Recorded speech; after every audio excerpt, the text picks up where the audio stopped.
Në fushatën për zgjedhjet e 12 tetorit, Kosova vazhdon të jetë një teren i operacioneve kërcënuese, jo vetëm me propagandë dhe narrativa nxitëse, por edhe me ndërhyrje politike e financiare. Rasti i Moldavis, e sidomos shembujt e tjerë si Rumania e Gjeorgjia, na tregojnë se zgjedhjet sot janë arene përplasjeve gjeopolitike, janë betejat të heshtura ndërmjet demokracisë dhe hegemonisë, të vërtetës dhe propagandës. Në këtë betejë është edhe Kosova, për shkak të Serbisë militariste që vepron për rënimin dhe destabilizimin e saj. Si qendër rajonale e ndikimit rus, ajo përdor instrumente të njëjta si dezinformimin, rrjetin fetar, manipulimin kibernetik dhe ndërhyrjet politike e financiare për të rritur polarizimin, përqarjen dhe mosbesimin e qytetarëve serb në procesin zgjedhor.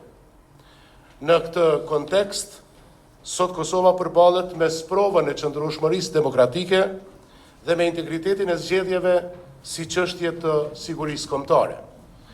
12 tetori nuk është vetëm ditë votimi, është betejë për rendin dhe vlerat euroatlantike, për sigurinë dhe sovranitetin politik. Unë mendoj që Kosova në historinë e saj ka ditur të thotë fjalën e saj për sa i takon zgjedhjeve. Zgjedhjet kanë pasur një maturi, kanë pasur një përkushtim, qoftë nga ana e qeverive të ndryshme që kanë qenë, që kanë drejtuar, por edhe nga ana tjetër edhe tek partitë. Kemi një demokraci të prisht, edhe ne duhet të jemi gjithmonë në mbrojtje të saj. Zgjedhjet në fakt janë ato që e përcaktojnë drejtimin edhe garantojnë të ardhmen demokratike të Kosovës. Padyshim ajo që ka ndodhi në Moldavi tregon për një kahje pozitive dhe do të thoja një moment shumë të mirë për Europën, ku pati një mbështetje shumë interesante. Ajo që na mundon apo e mundon Kosovën për momentin është sfida në veriun e saj, dhe tregon që pikërisht demokracia është në kërcënimin e saj dhe vetëm do të thoja zgjedhjet e lira, vetëm zgjedhjet e ndershme janë ato që do të përcaktojnë rrugën. Ne kemi parë, kemi dëgjuar këto ditë mbi momente të veçanta të cilat mund të sjellin acarime, mund të sjellin situata që askush nuk do t'i donte, por do të thoja që jemi Kosova është në një proces i cili në fakt kërkon mbrojtje dhe kërkon përkushtim të gjithçkaje që ka arritur. Rajoni, unë mendoj që ka nevojë për stabilitet.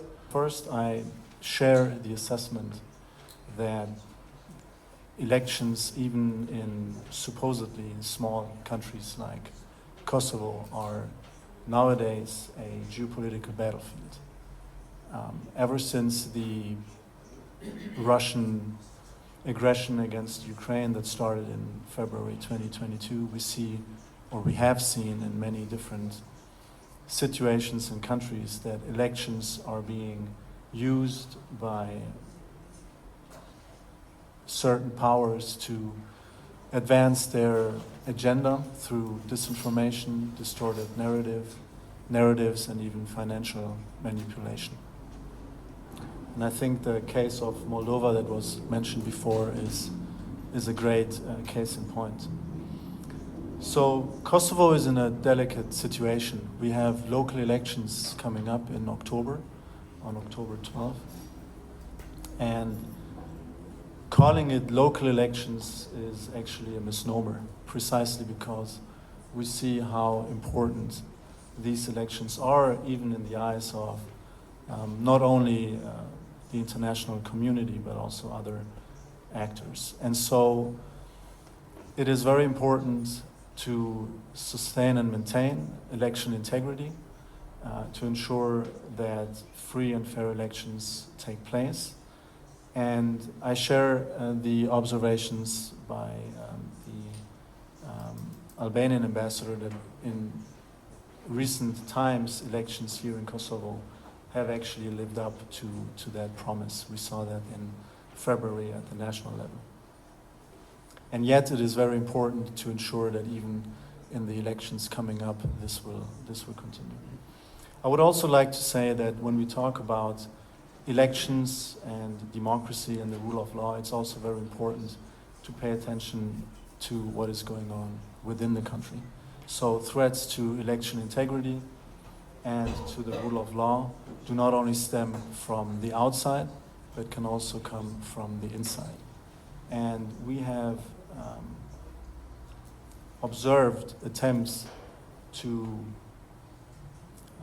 for example, exclude certain parties from the upcoming elections, and in our view, this is unfortunate. It is important to allow all actors to participate in these elections and for Kosovars to vote for the parties that they like to vote.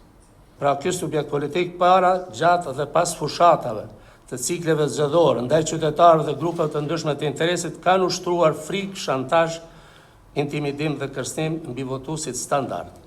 Në këtë mënyrë pothuajse gjatë çdo procesi zgjedhor, dhe kjo nuk është thënë dhe nuk është bërë publike, nuk është artikuluar dhe adresuar sa duhet. Fatkeqësisht, në një mënyrë apo në një tjetër është lënë në tepi, është lënë anash, po bërë mënyrë transparente publike. Disa komuna, sidomos në ato me shumicë serbe, ne kemi pas probleme, ka pas shantazhe, kërcënime dhe edhe keq përdorim të votës dhe të qytetarit. Kanë keq përdor besimin e qytetarëve, kanë manipuluar me votat dhe kanë cënuar procese zgjedhore duke rrezikuar seriozisht funksionimin e demokracisë, vullnetin e votuesve mbi të gjitha duke cënuar edhe sigurinë dhe arkitekturën e re shtetërore. Demokracia ose kriza e saj nuk ka filluar nga jashtë.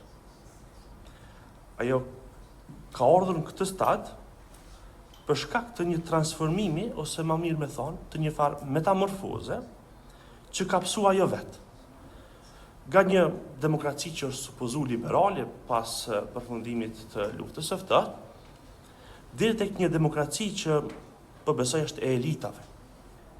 Dhe e keqja është se demokracia pastaj, sidomos në vendin tonë, është parë kryesisht një procedurë që të mos ketë eksese, që të votuohet normalisht, të numërohen dhe kaq. Jo. Me gjash kemi gabuar duke e konceptu kësaj demokracinë. Është fort e rëndësishme rezultatet që ka prodhuar, sepse në parimin e sovranitetit nuk ka asgjë më të rëndësishme se sa procesi i votimit. Një popull është sovran nëse ai popull arrin që të dëgjohet brenda hapësirës të cilën ata e kanë konsideruar sovranitetin e tyre. Zgjedhjet janë forma më origjinale e implementimit të sovranitetit popullor. Dhe nëse goditen zgjedhjet, në fakt është godit sovraniteti.